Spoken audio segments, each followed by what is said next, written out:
जिस ने 400 से भी ज्यादा दिन तक दुनिया के सबसे बड़े और बेरहम समंदर पैसिफिक ओशन में जिंदगी और मौत की जंग लड़ी, वर्ल्ड रिकॉर्ड बनाया और 14 महीनों बाद वो जिंदा वापस भी आया। लेकिन आते ही ऐसा क्या हुआ कि उसको सुसाइड करना पड़ गया। जानते हैं इस वीडियो में पूरी कहानी।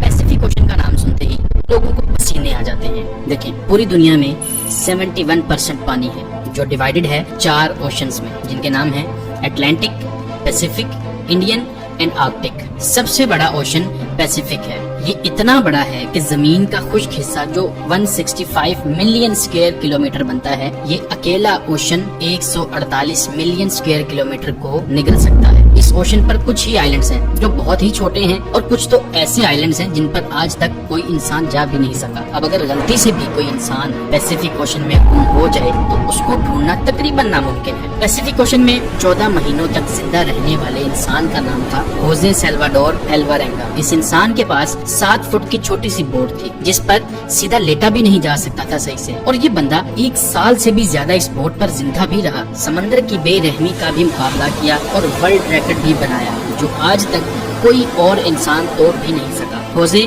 सिर्फ अपनी किस्मत से मजबूर था कि वो इस बदतरीन मुश्किल में फंस गया। ये बात है 2012 की। होजे 36 साल का एक तजर्बाकार मछेरा था जो मेक्सिको के एक गांव कोस्टा एजोल में रहता था। 17 नवंबर 2012 में होजे और उसका एक साथी मिलकर फिशिंग करने निकलते हैं, मामूल की तरह अपनी 7 फुट की छोटी सी बोट पर। इस बोट पर वो ज्यादा दूर जाके मछली नहीं पकड़ सकते थे क्योंकि बोट बहुत छोटी थी जिस पर एक इंजन और एक ही फ्रिज था, तो ये कुछ ही मछलियाँ पकड़ सकते थे। दोनों ने 30 घंटे में वापस आने का फैसला किया। दोनों निकल पड़ते हैं। मेक्सिको के साहिल से 120 किलोमीटर दूर अपना जाल समंदर में बिछा रहे होते हैं।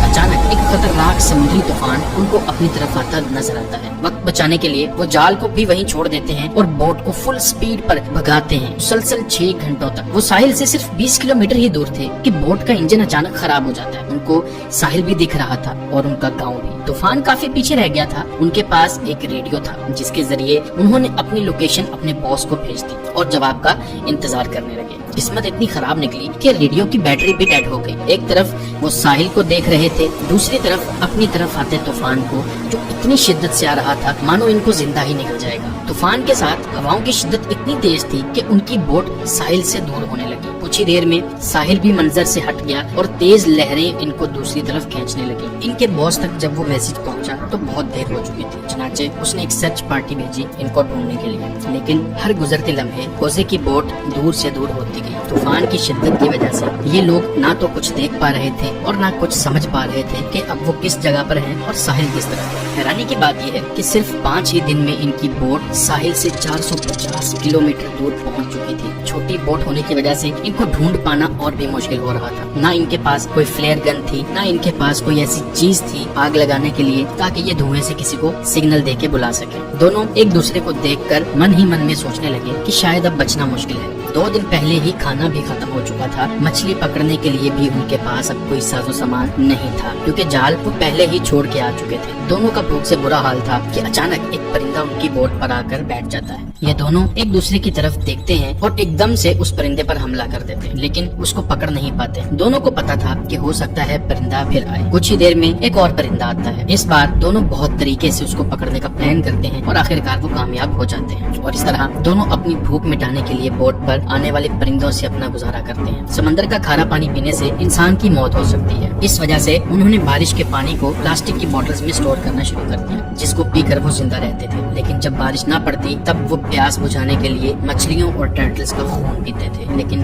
वो भी तब जब वो उनको पकड़ने में कामयाब हो जाते थे। दिन गुजरते गए और फिर महीने। ये दोनों जिस मेंटल टॉर्चर से गुजर रहे थे वो इमेजिन करना भी हमारे लिए बहुत मुश्किल है। आखिरकार होजे का साथी ये टॉर्चर बर्दाश्त ना कर सका और 4 महीनों के बाद उसने सुसाइड कमिट कर लिया और अब बोट पर सिर्फ होजे अकेला था। उसको चारों तरफ पानी ही पानी था जिसको देखकर उसको जिंदगी की कोई उम्मीद बाकी नहीं नजर आ रही। लेकिन अपने हालात से तंग आकर वो जैसे तैसे जिंदगी गुजारने लगा। मैप्स में देखा जाए तो एक अंदाजे के मुताबिक होजे पैसिफिक ओशन के इस हिस्से में मौजूद था जिसको दुनिया का खामोश तरीन हिस्सा माना जाता है क्योंकि यहाँ से सिर्फ कार्गो शिप्स ही गुजरती है। میکسیکو کے ساحل کو چھوڑے 6 مہینوں سے بھی زیادہ ہو چکے تھے اور اس دوران ہوزے نے اپنے ساتھی کو بھی کھو دیا تھا. اس وجہ سے وہ کافی زیادہ فرسٹریٹ ہو چکا تھا. ایک دن ہوزے کو دور سمندر میں ایک کارگو شپ نظر آتی ہے. پچھلے 6 مہینوں میں یہ پہلی شپ اس کو نظر آئی تھی اور یہ منظر دیکھتے ہی اس میں زندہ رہنے کی امید پھر سے واپس آ گئی. ہوزے نے کارگو شپ کی طرف ہر ممکن اشارہ کرنے کی کوشش کی لیکن بدقسمتی سے شپ اتنی دور تھی کہ ہوزے کو وہ نہ دیکھ سکے اور دیکھتے ہی دیکھتے ہوزے کی نظروں سے وہ شپ بھی غائب ہونے لگی اور وہ یہ سوچنے لگا کہ شاید میری قسمت میں مرنا ہی لکھا ہے.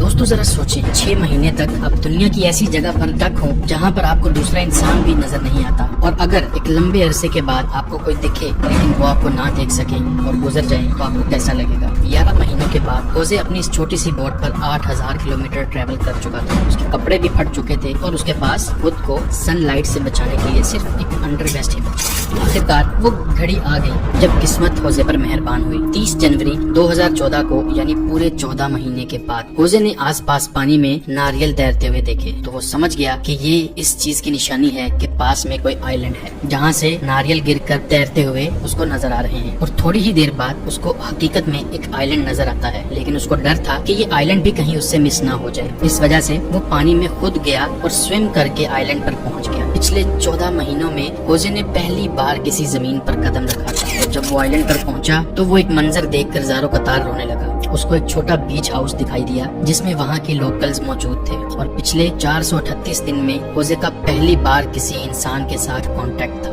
یہ آئی لینڈ مارشل آئی لینڈز کا ایک ریموٹ آئی لینڈ تھا جس کو ایبون اٹونی کہا جاتا ہے. یہ آئی لینڈ ہوزے کے سٹارٹنگ پوائنٹ سے 11000 کلومیٹر دور تھا. ہوزے کی قسمت اچھی تھی کہ وہ آئی لینڈ کے قریب پہنچ گیا خود سے, ورنہ ہوزے سے اگر یہ آئی لینڈ مس ہو جاتا تو اگلا سٹاپ اس کا فلپینز میں ہوتا جو اس آئی لینڈ سے بھی 5000 کلومیٹر دور تھا. ہوزے کو وہاں سے اپنے گھر واپس بھیجا گیا اور پہنچتے ہی وہ ایک اور مصیبت سے گر گیا. واپس پہنچنے پر ہوزے نے 438 دن کے نام سے ایک بک بھی پبلش کی مگر ہوزے پر اپنے ساتھی کو مارنے کا الزام لگا کر اس پر کیس کر دیا گیا. وہی ساتھی جس نے ہوزے کے مطابق سوئسائڈ کیا تھا. اتنا کچھ دیکھنے کے بعد زندہ واپس آنے والا شخص جو اپنی صفائی بیان نہ کر سکا اور اس کو جیل بھیج دیا گیا, ہوزے نے پریشان آ کر سوئسائڈ کمٹ کر لیا اور اس طرح سے یہ سٹوری کمپلیٹ ہوتی ہے.